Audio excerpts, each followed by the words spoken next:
Fala pessoal, tudo bem com vocês? Eu sou o Flávio Oliveira e nós estamos aqui para mais um episódio do canal Impressões.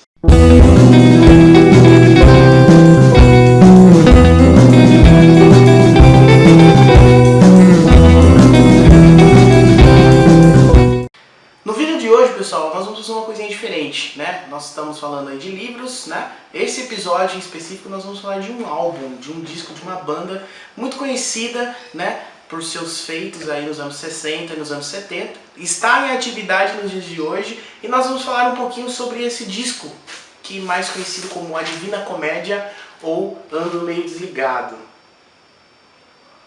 Esse disco aqui dos Mutantes é um disco que foi lançado em 1970 e eu achei legal falar um pouquinho sobre esse disco dos Mutantes porque é um disco que, ao meu ver, é um disco revolucionário. Trouxe várias inovações, um modo diferente de tocar e podemos dizer que o trio, né, o Rita Lee, Arnaldo Batista e Sérgio Dias modificaram demais a música popular brasileira.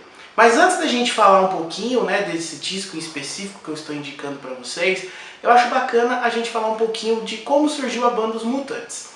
Os Mutantes, pessoal, vai surgir ali por volta dos anos 60, né? Mais especificamente em 1964, com os irmãos Arnaldo Batista e Cláudio César, né? Que é um dos irmãos do Sérgio Dias e do Arnaldo, né? Juntamente com Rafael Vilardi, eles vão fundar uma banda chamada The Wooden Faces. Essa bandinha aí era o que todos os jovens dos anos 60 queriam fazer.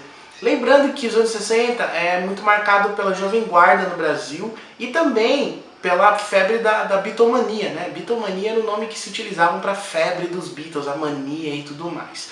Um ano depois eles vão conhecer a Rita Lee, né? E aí eles vão colocar também no grupo o irmão mais novo do Arnaldo e do Cláudio César, que é o Sérgio Dias, tá?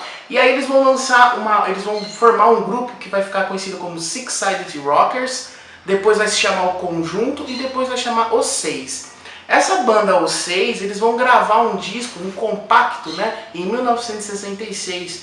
Se você dá uma percorrida aí pelos canais do YouTube, você vai encontrar, é um compacto assim de capa preta, né, e vocês vão ver que vai estar a Rita Lee toda novinha, o Sérgio Dias, o Arnaldo e o pessoal que fazia parte do grupo. Nesse compacto tem duas músicas muito interessantes, que chama O Suicida e o Apocalipse. Bem diferente, lembra um pouco o Jovem Guarda, uma coisa bem interessante. Depois de lançar esse compacto, os Mutantes vai começar o quê? A fazer umas participações como uma banda de apoio do programa do Rony Von. Lembrando que o Rony Von, ele era o quê? Um dos grandes astros da Jovem Guarda ali nos anos 60 no Brasil. E uma coisa muito legal foi que, né, nós sabemos que o Roberto Carlos, o Erasmo Carlos e Vanderleia foram aí os que apresentavam um programa dominical, né, na TV Record, que se chamavam Jovem Guarda, O Rony Von, ele apresentava um programa que chamava O Pequeno Mundo de Rony Von, era também na TV Record. Isso é muito legal pra gente analisar porque os anos 50 no Brasil é marcado, os anos 40, os anos 50 é marcado como a era de ouro da rádio no Brasil, né? A era de ouro, os apresentadores, né? Os programas nos rádios eram feitos com plateias. Inclusive em Taquaritinga, a cidade onde eu moro, existiam os programas de rádio que tinham as plateias. Esses programas de rádios, eles eram importantes porque um único meio que existia para as pessoas ouvirem música e se atentar no que acontecia no Brasil e no mundo era através do rádio. Nos anos 60 nós vamos ter uma reviravolta nesse meio, porque a rádio vai acabar perdendo esses programas de auditório, vai acabar saindo de cena, e aí vai entrar o quê? Esses programas de televisão.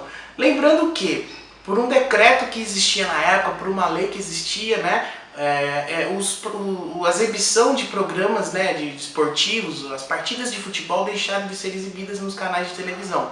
A TV Record era uma emissora que exibia muitos essas partidas de futebol. Então, quando sai o esporte de domingo, ficou aberto um vácuo, né? O que eles vão apresentar? Foi então que os diretores da TV Record tiveram a ideia de fazer um musical. Então, desses musicais que existiam, tinha O Fino da Bossa, que era apresentada pelo Jair Rodrigues e a Elis Regina, e depois vem o programa Jovem Guarda, né, que é apresentado pelo Roberto, pelo Erasmo e pela Vanderleia, como eu falei. O Ronivon, ele vai apresentar também na programação da Record, o Pequeno Mundo de Ronivon. E como ele apresentava esse programa de música, que chamava convidados, né, para participarem outros artistas, ele precisava de uma banda, um conjunto musical que acompanhasse ele durante o programa. Isso era uma coisa muito comum que acontecia naquela época, né? Se a gente pegar e observar, nós tínhamos aí o programa do Jô Soares, né? Jô Soares 11h30, o programa do Jô na Globo, né? Ele tinha uma banda, um sexteto, né? Que acompanhava ele. Então nós percebemos o quanto essa tradição da televisão brasileira nos anos 60 ainda permanece nos dias atuais. Na época, os Mutantes não tinham esse nome ainda, eles chamavam os Bruxos, né? A banda era formada pela Rita Lee, pelo Arnaldo Batista e pelo Sérgio Dias. Lembrando que o Arnaldo Batista ele era namorado da Rita Lee nessa época. Então quando eles fizeram um teste para se apresentar no programa, o Ronivon gostou muito do estilo deles. Porém o Ronivon achou muito esquisito o nome que eles utilizavam naquela época, que eram os Bruxos, né? Imagina uma banda chamada Os Bruxos.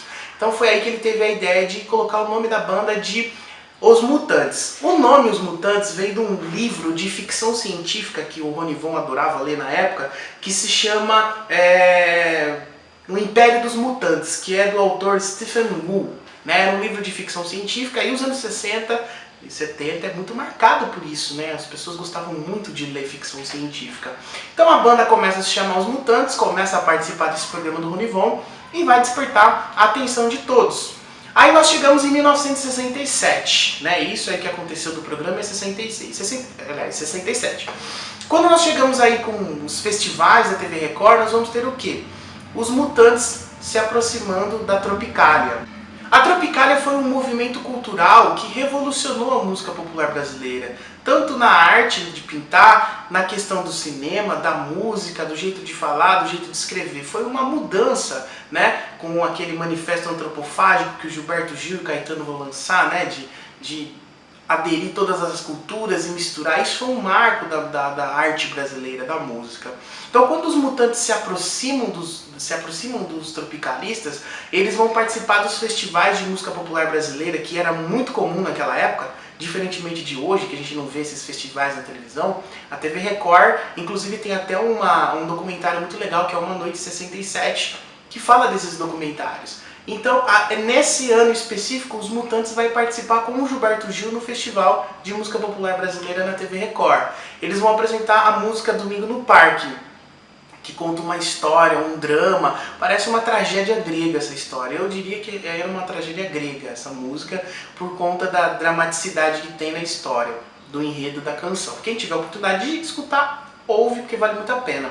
Então quando os Mutantes aparecem na televisão, né, com a Rita Lee tocando ali os pratos, né, o Sérgio Dias tocando a guitarra de um jeito diferente, isso vai despertar amor e ódio entre as pessoas. Por quê?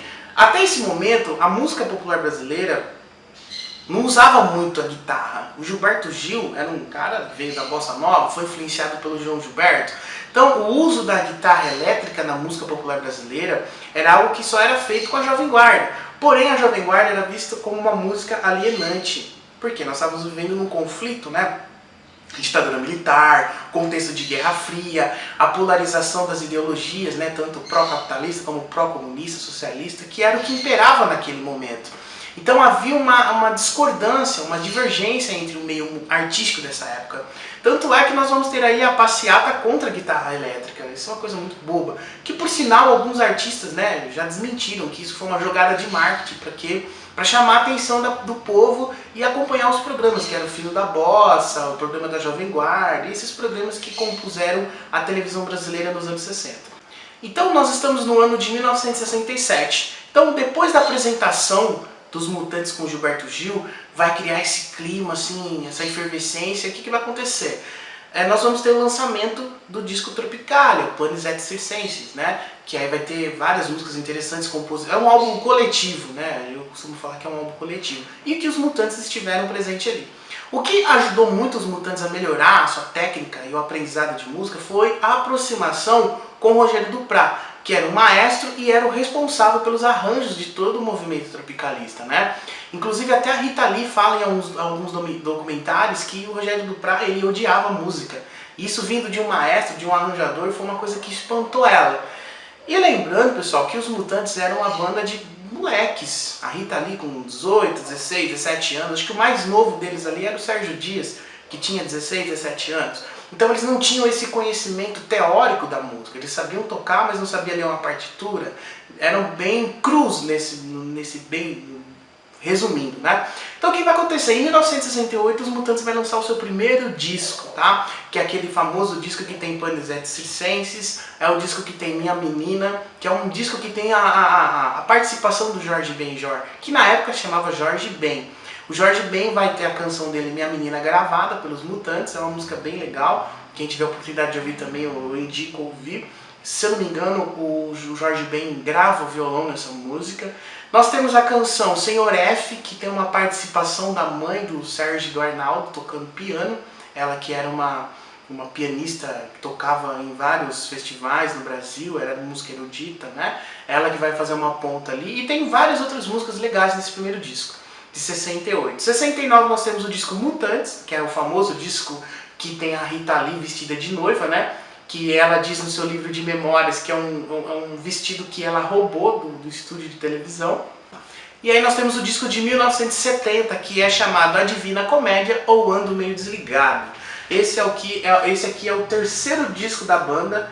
Percebam que aqui embaixo está escrito A Divina Comédia e atrás nós temos aí a continuidade do título Ando Meio Desligado, né? Esse disco é o terceiro álbum da banda, é um disco assim que eu falo que é um amadurecimento musical que eles estavam passando, né? Porque é um momento de desprendimento da Tropicália, né? Porque eles ficaram muito conhecidos pela participação do movimento tropicalista. Esse terceiro disco já é a banda já mostrando a sua autonomia e sua identidade. E galera, esse disco é muito legal. Esse que eu tenho aqui, ele é um relançamento feito pela Polisson. A Polisson acho que é uma das únicas fábricas do Brasil que produz discos de vinis, né? Ainda que tem atividade. Além de produzir disco de vinil, eles produzem fitas cassetes, CDs. Eu acho que a proposta deles é muito bacana, o design dos discos é muito legal, a capa, eu gosto muito de vinil porque é diferente de CD, né? Você tem aqui a capa maior, as informações, tem disco que vem em encarte, você olha a ficha técnica, isso é muito legal, você saber quem participou da gravação, apesar que em alguns momentos da história da música popular brasileira a gente tem uma escassez dessas informações.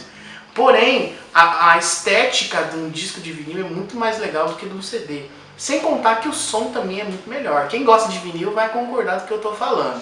Porém, esses relançamentos da Polisson, eles deixam a desejar um pouquinho na questão da sonoridade. Talvez seja porque eles usam a matriz digital na hora de gravar o vinil e não os tapes originais da época. Mas isso é um assunto para outro momento e não vamos se atentar a isso. Então esse disco aqui, o Ando Meio Desligado, ele tem 11 faixas, né? 5 de um lado e 6 do outro. Esse disco aqui ele é muito marcante porque é uma mescla. Eu costumo falar que esse disco aqui é uma anarquia sonora. Por quê? Vai do rock a uma releitura de uma música da MPB tradicional, que eles fazem uma anarquia, até o experimento de sons diferentes que até o momento a música brasileira não escutava. Lembrando que o Cláudio César, que é o irmão do Sérgio Dias e do Arnaldo Batista, ele era um cara que criava instrumentos, ele criava efeitos de pedais, de efeitos que ia na guitarra, que ia no baixo. Então ele era um cara muito instruído, que mexia com essa parte de criar coisas novas. Tanto é que reza a lenda que a guitarra que o Sérgio Dias tem, que é banhada a ouro, né? Toda a parte interna da guitarra, da semiacústica que ele tem, foi esse irmão dele que criou. Entre outros, um efeito de wah-wah, que é aquele pedal que os guitarristas usam invertido, entre outras coisas, teremin. Os Mutantes, eles são assim, acredito que é a primeira banda brasileira a utilizar teremin, né, que é aquele instrumento, se eu não me engano, russo, que cria aqueles sons muito loucos, efeitos nas vozes, né, como a música Dia 36, que está no segundo disco da banda, que tem um baixo muito macabro. Então os Mutantes foram, eu acredito que é os Beatles do Brasil, porque os Beatles também são muito importantes nessa mudança, né, nessa nova forma de gravar em estúdio. Isso também pode se tornar um assunto de canal também, nosso aqui, um episódio. Mas enfim, uma faixa que eu destaco aqui nesse disco também é Ando Meio Desligado. Eu falo que essa música foi acredito que seja uma das primeiras músicas, né, da música brasileira que fala de tá chapado de droga. Eu literalmente falo que essa música, ela retrata uma vivência de quem tá chapadão. E eu falo chapado, não sem imoralidades, acho que cada um faz da vida o que quer, mas eu acho legal porque nós estávamos vivendo num período de ditadura militar. Em 1968 nós tivemos o AI-5, que foi um dos atos institucionais mais fortes, que privou muita gente de muita coisa. Então, aí chega uma galera e faz uma música chamada Ando Meio Desligado, que fala de chapação. Isso pra mim foi uma coisa que era uma forma de peitar, né, toda essa moralidade que existia na época. Outra canção que eu também dou destaque nesse disco é Quem Tem Medo de Brincar de Amor. Falar sobre sexualidade no Brasil sempre foi um tabu, né? Sempre foi uma barreira, as pessoas sempre tiveram dificuldade de falar de sexualidade. Pode perceber que toda vez que você fala de sexualidade, lembrando que sexualidade não é falar de sexo, e sim falar do seu corpo, você conhecer o seu corpo. Então quando nós falamos de sexualidade, as pessoas dão risada, as pessoas têm vergonha, existe essa barreira que muitas vezes ela é criada pela moralidade que existe na religião, nos costumes e nos valores das pessoas. Só que aí os Mutantes vêm e criam essa música que chama Quem Tem Medo de Brincar de Amor, que é uma canção que vai falar sobre virgindade. Olha só, é uma música que é muito interessante. Inclusive, a maneira que eles narram a história, conforme você vai ouvindo a música, no momento que ela perde a virgindade, perde a inocência, a música ela tem uma reviravolta, os instrumentos sinalizam isso. Isso é uma coisa que eu falo que aconteceu muito na vanguarda paulista. Se você escutar Rio Barnabé, Clara Crocodilo, se você escutar Premeditando Breck, você vai perceber que tem esses elementos. Então os Mutantes, acredito eu, que foi um dos primeiros a fazer isso, né? Então Quem Tem Medo de Brincar de Amor é uma música que dá na cara do moralismo que existia na época. Outra também, música que eu falo que é provocativa, é a Ave Lúcifer, que vai falar do demônio, vai tocar nesse ponto religioso, que nós sabemos que o Brasil é um país extremamente católico. Em seguida eu também dou um destaque para a música Desculpe Baby, que é uma música que me lembra muito os Beatles, né? O estilo de tocar, os efeitos que são utilizados. Se você prestar bem atenção nessa música, você vai perceber que tem uns efeitos muito loucos ali, que ninguém fazia isso na época. E o Meu Refrigerador Não Funciona Mais também, que é uma música, né? Aliás, Meu Refrigerador Não Funciona, que é uma música que me lembra muito a voz da Rita Lee. Ela estava muito aguda nessa época, né? Inclusive é um tema que ela aborda muito na sua biografia. Também pode ser tema de um episódio do nosso canal, a biografia da Rita Lee. Ela fala que a sua voz mudou muito com o tempo, ela teve muitos problemas nas cordas vocais. E aqui nessa época, em 1970, ela estava com a voz ainda aguda, muito legal. Isso é uma música instrumental, uma jam, eu falo que é uma jam, uma viagem deles ali do estúdio. E a voz da Rita Lee me lembra muito da Janis Joplin, então quem tiver a oportunidade de ouvir, vai lá. Essas músicas que eu acabei de falar agora são do lado 1 do disco, então vamos agora falar um pouquinho do lado 2, né? Diferentemente do CD, o vinil ele tem o lado A, lado B, o lado 1 e o lado 2. No lado 2 nós temos a música aqui, Hey Boy, é uma música muito interessante porque é uma sátira, é uma forma de zoar a galera playboy da época, né? Nós sabemos que em São Paulo nos anos 60 e nos anos 70, principalmente nos anos 60, a Jovem Guarda, ela mexe muito com isso, falar do carrão, né, que tem, das meninas que vão participar com os rapazes nas festas e tudo mais. Os Mutantes meio que é o avesso disso e meio que tiram um sarro disso daí. Então a música Hey Boy, ela vai zoar os playboy e as patricinhas da época, porque eles viviam tudo na Rua Augusta ali em São Paulo. Então é uma música que vai tirar um sarro muito interessante nessa passagem, né, dos anos 60, 70, e é uma música que eu acho legal também pontuar. Dando continuidade, eu também destaco a canção Chão de Estrelas, que está do lado 2, é a terceira faixa do lado 2. Essa música ela é do Silvio Caldas. O Silvio Caldas é um cantor da música popular brasileira, canta bolero, as músicas que eram dos anos 50. E essa música ela é como se fosse um bolero bem triste, essa música, Chão de Estrelas, se você ouvir ela original. Agora, com a versão dos Mutantes, eles meio que desbundaram, né? Que era um termo que eles utilizavam na época, o desbunde. Então eles pegaram essa música e mudaram ela completamente, deram uma repaginada nessa canção. Essa repaginada, ela vai causar desconforto com os puritanos da música popular brasileira. Porque existe uma casta, existe um nicho da música popular brasileira que era muito resistente, relutante, né? Não queria essas mudanças na música popular brasileira. Ou era bolero, ou era samba, ou não podia ter guitarra, não podia ter experimentos na música.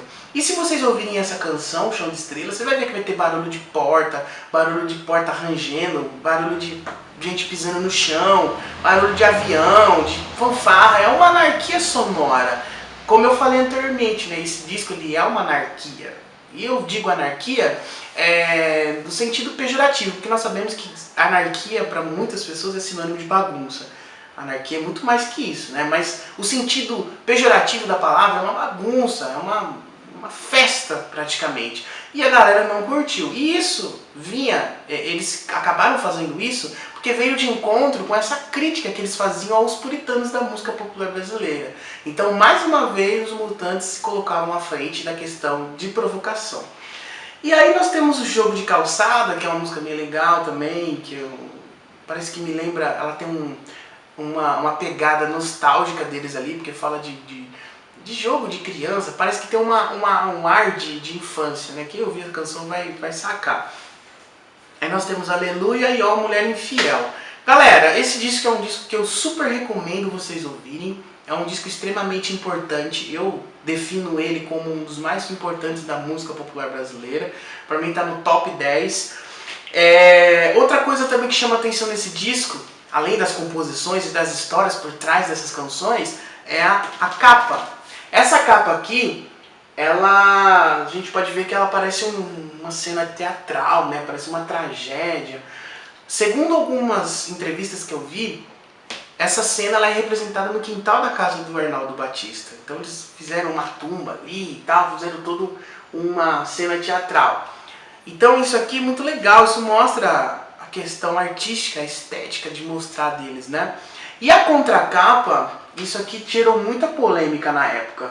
Por quê? Nós estávamos aí num período de moralismo, não que hoje não esteja. Acho que a gente está, por mais que tenha passado tantos anos, né, a gente está ainda meio que travado. Dá 2 passos para frente e 3 para trás. Mas nessa época aqui, essa foto da Rita Lee na cama com 2 homens vai chamar muita atenção. A galera vai ficar horrorizada com esse gesto. Por quê, né? As pessoas acreditavam que ela realmente fazia isso. E se fizesse também, qual que é o problema? A vida é dela, ela faz o que ela quiser. Como diz o Abu Janra, né, do programa Provocações, a vida é sua, estrague-a como quiser. Mas enfim, essa foto em específico, ela vai gerar desconforto nas pessoas. E era um meio de provocar mesmo. Porque como eu falei, o Brasil vivia um regime militar, autoritário, perseguia, assassinava as pessoas. Então a única maneira de você contestar essa ordem vigente no país nesse momento era através da arte, através da música, né? E mesmo assim nós tivemos alguns artistas que foram banidos pela censura, né? Então nessa capa aqui nós temos a Rita Lee deitada na cama com o Sérgio, né? Aqui no seu lado direito e o Arnaldo do lado esquerdo. E aqui no canto nós temos o Ronaldo Peleme, baterista, né? Ele parece que ele tá meio que, se você olhar bem na imagem, parece que ele tá meio que vestido como se fosse um oficial da Gestapo, né? Da polícia política nazista. Então assim, é um disco provocativo que vai desde a capa, da letra, da música, do jeito de tocar, é um disco extremamente provocativo. Eu acho legal falar desse disco, né, eu ando meio desligado, porque eu acredito que é um dos discos que mais tivemos a participação da Rita Lee. Conforme nós vamos avançando na discografia dos Mutantes, nós vamos percebendo a imersão dos Mutantes para o rock progressivo, que é dos gêneros musicais que vai surgir nos anos 70 e que vai chamar muita atenção de várias bandas, né? A gente percebe essa imersão dos Mutantes para o rock progressivo e nós vamos começar a perceber a exclusão da Rita Lee da banda. Então, se você pega os primeiros discos, ela participa de várias canções. Esse aqui em específico, ela canta muito, ela é bem atuante no disco. A gente já chega no Jardim Elétrico, ou seja, a gente já percebe o quanto ela já vai diminuindo a sua participação. E aí nos Mutantes e Seus Cometas, aí que a gente só vê uma música ou 2 dela cantando, que é Vida de Cachorro e, se não me engano, a música é... Como chama a música? Vida de Cachorro e Rua Augusta, que na verdade é um cover que eles fazem. Então no livro dela, ela fala que ela foi expulsa da banda. Literalmente ela chegou para ensaiar lá na Serra da Mantiqueira, onde eles faziam um ensaio, e a banda falou, ó, você não tem mais espaço aqui, a banda tá caminhando para outro rumo e não vai dar certo. Literalmente os caras chutaram a Rita Lee. Só que ela deu uma volta por cima e conseguiu criar uma carreira consolidada, mas isso pode ser tema para outro episódio também, viu galera? Mas enfim, vou ficar aqui, vou deixar essa dica no ar, vocês se tiverem interesse podem ir atrás, procurar, deixem os seus comentários aí, se gostou, se não gostou. Não esqueça de deixar o seu like, não esqueça de deixar a sua inscrição no meu canal, apertar o sininho para receber as notificações. Lembrando que toda semana, toda quarta-feira, teremos vídeos novos aqui no canal Impressões. Então é isso galera, fico aqui, até a próxima.